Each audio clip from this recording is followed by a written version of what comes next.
Qadim o'tgan zamonlarda tog'lar orasidagi kichik bir qishloqda bir keksa kulol yashagan ekan. U yasagan ko'zalar nafaqat mustahkamligi, balki g'aroyib sadosi bilan ham mashhur ekan. Agar ularga chertilsa, go'yo musiqiy ohang taralar ekan. Kunlarning birida uning huzuriga uzoq o'lkalardan bir yosh yigit kelibdi. U juda baxtsiz ko'rinar, yuzidan g'am yog'ilib turarmish. Yigit kulolga qarab, "Otaxon, men dunyoni kezdim, boylik to'pladim, ilm o'rgandim, lekin ko'nglimda na xotirjamlik bor, na bir quvonch. Hayotim xuddi dars ketgan ko'zaga o'xshaydi. Ichiga nima solmay baribir oqib ketmoqda. Menga hayotning ma'nosini o'rgating", debdi. Keksa kulol indamay yigitni ustaxonasiga boshlabdi. U yerda ikkita ko'za turgan ekan. Biri oltin suv yuritilgan, naqshinkor va yaltiroq, ammo bir cheti dars ketgan ekan. Ikkinchisi esa oddiy loydan yasalgan, ko'rimsiz, lekin bus-butun ekan. Kulol yigitga shunday debdi: "Shu ikki ko'zaga suv to'ldir-da, bog'ning narigi chetiga olib bor." Yigit chol aytganini qilibdi. Chiroyli, dars ketgan ko'za yo'l davomida tinmay suv tomizib boribdi.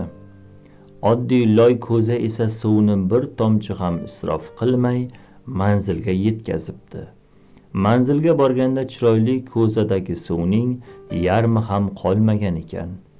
Yigit mag'rur ohangda cholga qarab shunday debdi: "Mana, ko'rib turibsiz, bu chiroyli ko'za foydasiz ekan.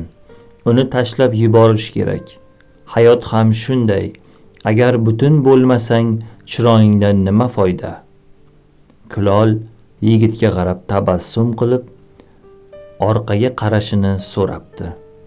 Yigit ortiga o'girilib, chiroyli ko'zidan suv tomgan yo'lak bo'ylab go'zal gullar ochilib yotganini, oddiy ko'za o'tgan tomonda esa quruq va chang tuproq borligini ko'ribdi.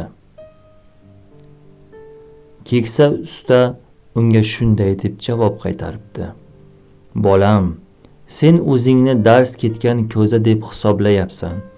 Kamchiliklaringdan, hayotingdagi og'riqlardan uyalayapsan. Lekin shuni bilginki, ezgulik har doim ham mukammallikdan tug'ilmaydi. Sen o'zingni nuqsonli deb bilgan o'sha joylaringdan oqib tushayotgan mehring va tajribang yo'lingda gullar undirishi mumkin. Sen butun bo'lishga intilib, faqat o'z ichingdagi suvni saqlashni o'ylading, lekin hayotning ma'nosi o'sha darslar orqali dunyoni sug'orish va go'zallashtirishdir." Ushbu rivoyat bizga 3 ta muhim haqiqatni eslatadi. Mukammallik ortidan quvmang. Hech kim benuqson emas. Bizning singan joylarimiz bu bizning eng katta darslarimiz va boshqalarga yordam bera oladigan nuqtalarimizdir. Haqiqiy baxt bu o'z ichimizni to'ldirish emas, balki atrofga nima berayotganimizni anglashdir. Hikoyani Shohrux o'qidi. E'tiboringiz uchun tashakkur.